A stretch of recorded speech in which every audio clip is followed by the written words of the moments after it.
Hey everyone, welcome back. So in this video, I will briefly walk you through the second lab on imaging, that's image lab 2. So this lab is mostly self-explanatory, but I just wanted to give in a few pointers about what's going on here. So you'll be working on the black and white image of Cape Town that we created in the previous lab. Right? So remember, when you read it, it should be a matrix and not an array. So we read that. So that's stored. The image is stored in PIC. Now we need to implement PCA on this PIC, right? So think of what happens in PCA. In PCA, typically we had some samples and some variables, right? So variables of interest, and we collect some data on each of these variables. And then we implement PCA on the data set. We don't really have that here, in the sense that we don't have a defined sample or number of variables. All we have is this matrix, and each element in this matrix is a pixel from that image. So we need to divide this, or we need to somehow obtain rows and variables from this image.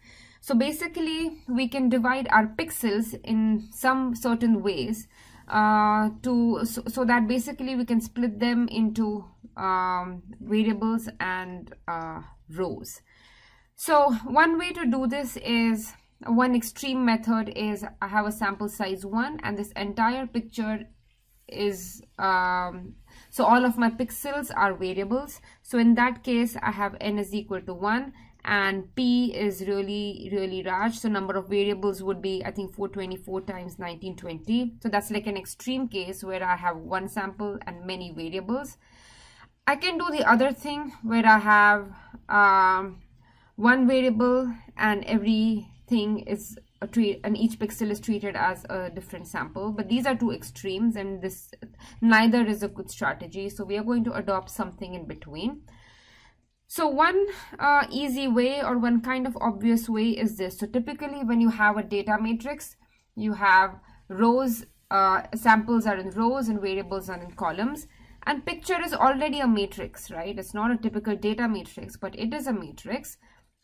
So what if we pretended that each row is a sample and each column is a variable, right? With this in mind, now we know how to implement PCA on this matrix, right? This PIC is just a matrix at the end of the day. So I'm just going to say data is PIC, and I'm going to implement PCA on this. I won't walk you through the details of this because we did that in the previous lab. But you can see that I've used the prcomp function here. The rotations are the eigenvectors, and this y is the transformed data, right? So remember, you multiply the data set by the rotation. This is the transformed data. So y is the transformed data, but remember, our interest here is in images, right? I want the new image, or I want this transformed image corresponding to the transformed data. So this D does that. So this is our equation, right? Y was the original data set times the rotation. So once I have this y in path C, right?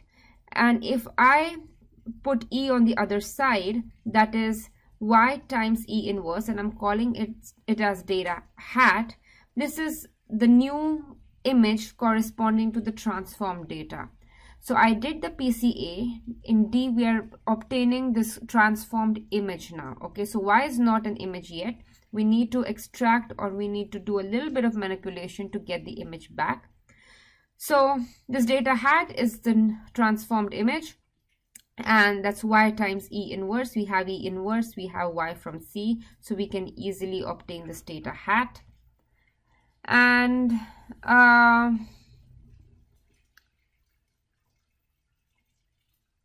so I'm calling this as, so I call this as data hat full because we're considering all of the principal components, okay?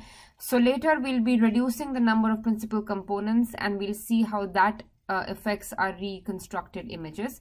So data full is this reconstructed image with all of the principal components, and we plot this image and you see this. So this is the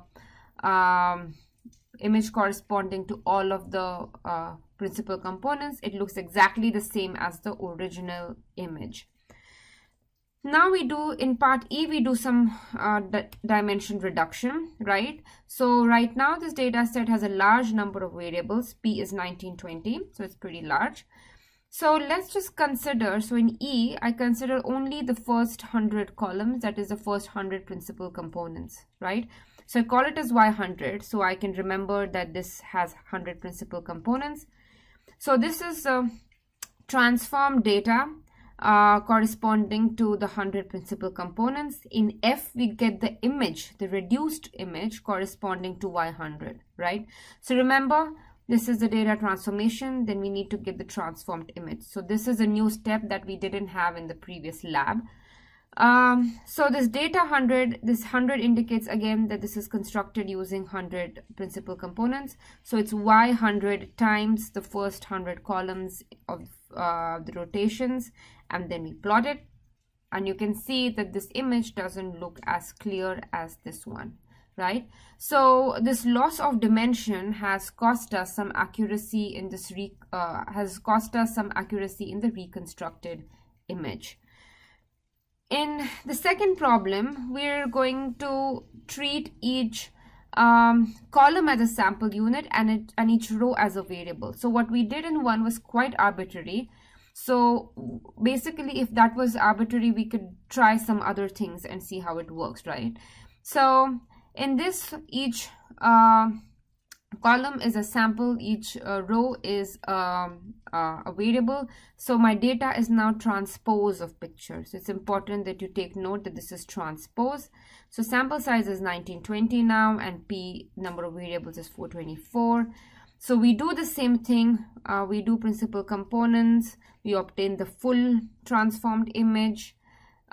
This is the reconstructed full transformed image. Then we do this variable reduction. We only consider the first 100 images. Then we obtain this image corresponding to that, and you can see it's not very clear. So you can see that this dimension reduction can cost us some loss of accuracy.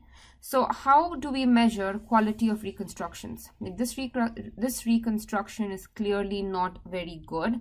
This is pretty good, and it should be because I have all of the principal components here.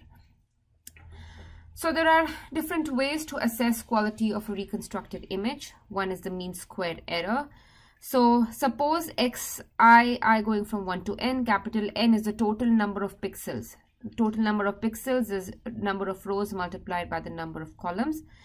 So x is the pixels from the original data, and y are all the pixels of the reconstructed image, and ri is the difference between the two. And this is just the average mean square error, basically. So obviously lower values means better quality of image, right? Another one which seems to be commonly used by the computer science folks is peak signal to noise ratio. So in mean square error, we're looking at accuracy for all of the pixels, but in PSNR, they focus mostly on the high intensity regions. And they pay lesser attention to the low intensity regions. At least that's what they say about this.